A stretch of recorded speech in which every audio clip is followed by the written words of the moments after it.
Bienvenido a este pleno, canciller. Acude a esta soberanía para cumplir el deber constitucional de analizar la política exterior con base a lo que ha informado el Gobierno de la República. Esta comparecencia debe ser, pues, un espacio para el examen crítico, objetivo y constructivo sobre el rumbo que lleva nuestro país en el escenario internacional. La Secretaría de Relaciones Exteriores es uno de los ministerios más nobles y arraigados del país. El trabajo diario en las distintas áreas de la Secretaría, en las embajadas y representaciones, y particularmente en los consulados, confirman la vocación, la calidad y el profesionalismo que históricamente han caracterizado a la Cancillería que usted encabeza.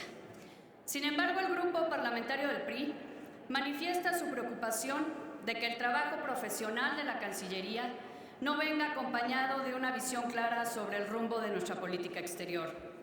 Entendemos cabalmente que esa situación no tiene su causa en la Secretaría propiamente, sino en el proyecto que este Gobierno ha concebido para instrumentar la política exterior de México. Un proyecto, a nuestro juicio, desactualizado y poco claro, que las y los senadores de mi partido no podemos acompañar acríticamente, porque se basa en la premisa falsa de que la mejor política exterior es una buena política interior, sin considerar que ambas son complementarias, una no excluye ni domina a la otra. México es una de las 20 economías más grandes del planeta. Se ha mantenido entre los 10 países que más turistas internacionales reciben. Goza de un prestigio cultural envidiable y de un liderazgo histórico respecto de las mejores causas de la humanidad. Tiene el potencial para solucionar los desafíos sociales, de seguridad y de desarrollo que enfrenta. Eso es así como logro colectivo de muchas generaciones. Y ha sido posible gracias a la cooperación de México con el mundo y a la cooperación del mundo con México. Por eso la política exterior no puede entenderse como un apéndice de las políticas internas, sino que debe aprovecharse como un auténtico instrumento de Estado que permite acciones de largo aliento al exterior y cuyos beneficios trascienden los cambios gubernamentales. Esto es más evidente cuando observamos una redefinición en las relaciones internacionales en el siglo XXI. Neoproteccionismo comercial, nuevos y viejos conflictos regionales, el ascenso de liderazgos políticos que erosionan la democracia liberal o un unilateralismo exacerbado que amenaza la cooperación internacional. Ante ello hay que elegir. ¿Incidimos de manera efectiva en los nuevos arreglos globales o nos resignamos a jugar con las reglas escritas por otros? Necesitamos entonces robustecer la capacidad política de proyectar hacia el exterior nuestros principios, al mismo tiempo que debemos defender nuestros intereses. La política exterior que despliega el Estado mexicano debe, por un lado, garantizar a la ciudadanía que las prioridades, metas y objetivos son perfectamente congruentes con nuestros principios e intereses. Y por el otro, debe dar confianza a la comunidad internacional y a nuestros socios de que los compromisos que asumimos en el exterior se desdoblan con coherencia en las definiciones de la política interior. No debemos ser luz de la calle y oscuridad de la casa. Hay razones para pensar que, a pesar de sus buenas intenciones, las líneas de política exterior del Gobierno no ayudan a cumplir este propósito. Ilustro el punto con 4 ejemplos. Primero, mientras se habla de robustecer y hacer más eficaz al multilateralismo, el titular del Poder Ejecutivo se desentiende de su obligación constitucional de concurrir a la esfera internacional y se aísla de los grandes debates y organizaciones mundiales. Quizá esta retracción presidencial sea el elemento más difícil de entender y de explicar, a lo que le agradecería, señor canciller, un comentario.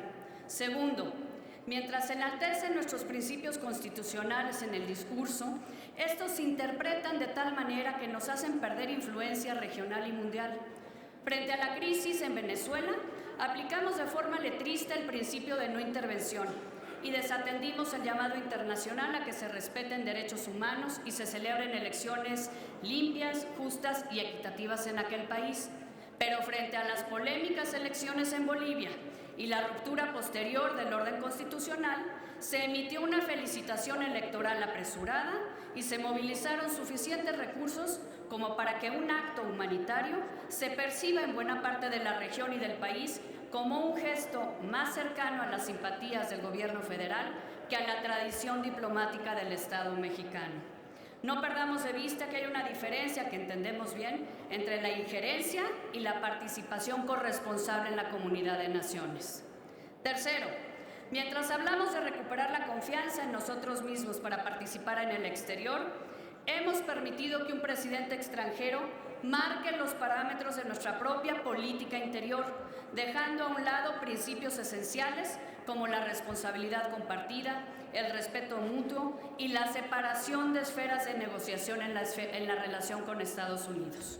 Quisiera preguntarle, canciller, ¿considera usted que el pacto migratorio de junio, que nos hizo desplegar miles de guardias nacionales en las fronteras, la carta casi con tono de informe enviada por el presidente sobre la reforma laboral, el operativo en Culiacán que tuvo como base una solicitud de extradición o la posible designación de los cárteles mexicanos como organizaciones terroristas son buenas señales para nuestra soberanía? También hay que decirlo, ser vecinos de la más grande potencia económica y militar del mundo puede tener ventajas, pero nadie dijo que fuera sencillo de manejar. Esas ventajas corresponden también con grandes presiones. El grupo parlamentario del PRI reconoce la dificultad de esta vecindad tan compleja, tan intensa y tan difícil.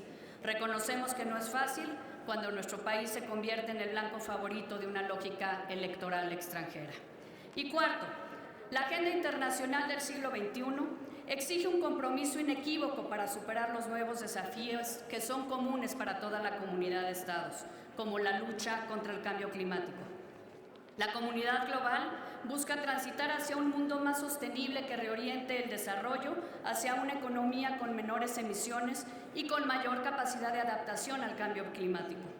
Nuestro gobierno, no obstante, parece no querer acompañar esta causa, pues lleva a cabo una política energética incongruente con ese compromiso y se empeña, por ejemplo, en generar electricidad mediante carbón y combustóleo, así como en construir y rehabilitar nuevas refinerías en lugar de apostar por energías limpias y renovables.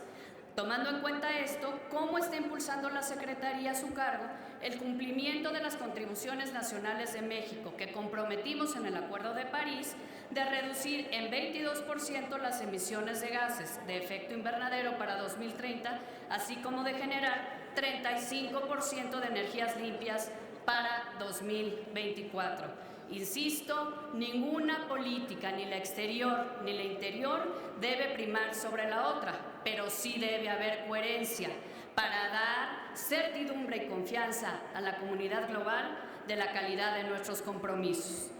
El mundo interconectado en el que vivimos también presenta nuevos retos y oportunidades que México debe enfrentar con inteligencia y con visión de Estado.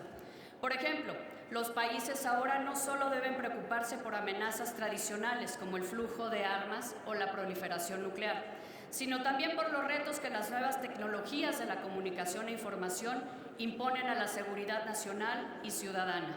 Con respecto a ello, quisiera preguntarle, así como México ha encabezado esfuerzos clave sobre seguridad internacional como el desarme nuclear, ¿de qué manera podría adoptar una posición de liderazgo global ante nuevas amenazas como los ataques informáticos a personas, empresas o al propio Estado, como acabamos de ver recientemente en el caso de Pemex? Estos nuevos desafíos también nos imponen la necesidad de repensar y renovar los métodos de trabajo de las instituciones multilaterales que surgieron del orden internacional de la posguerra. Por ello, reconocemos, canciller, la decisión tan acertada de la candidatura mexicana al Consejo de Seguridad de Naciones Unidas. Es una muestra de una política exterior proactiva que quisiéramos ver más extendida en toda la actividad de la Cancillería. En ese sentido, le pregunto, ¿cuál será la estrategia de consulta y concertación política, tanto en el ámbito bilateral como multilateral, para que las posiciones que México planteará ante el Consejo de Seguridad encuentren el respaldo necesario? Uno de los temas centrales para la seguridad internacional, por cierto, es el riesgo nuclear. El mundo enfrenta hoy una situación incierta y preocupante: el retiro de Estados Unidos del Tratado sobre Fuerzas Nucleares de rango intermedio, la posible terminación del Tratado de Reducción de Armas Estratégicas entre Estados Unidos y la Federación Rusa en 2021. No son pocas las voces que avisoran en estos eventos el inicio de una nueva carrera armamentista con más de 2 potencias implicadas, que va a elevar la inestabilidad y el riesgo para todos. ¿Cuál será la estrategia de México para mantener nuestro histórico liderazgo en materia nuclear? Compañeras, compañeros, señor secretario, pocas áreas de la agenda pública requieren un compromiso tan transversal como la política exterior, pues esta no es exclusiva del Ejecutivo Federal. Involucra una multiplicidad de actores públicos y privados. Se trata de una política de Estado. Más que una lógica de confrontación, Gobierno y Senado debemos operar en una lógica de comunicación, concertación y coordinación.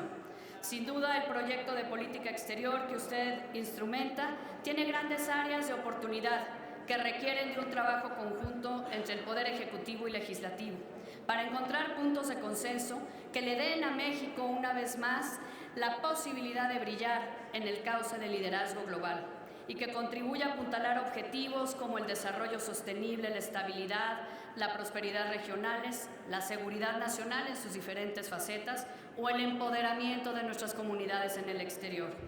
Estoy convencida de que la política exterior es una de las formas más nobles de patriotismo y servicio público que debe traer beneficios a toda la población que superan por mucho la inversión que podemos imprimirle. A nadie le conviene una política exterior disminuida o diluida.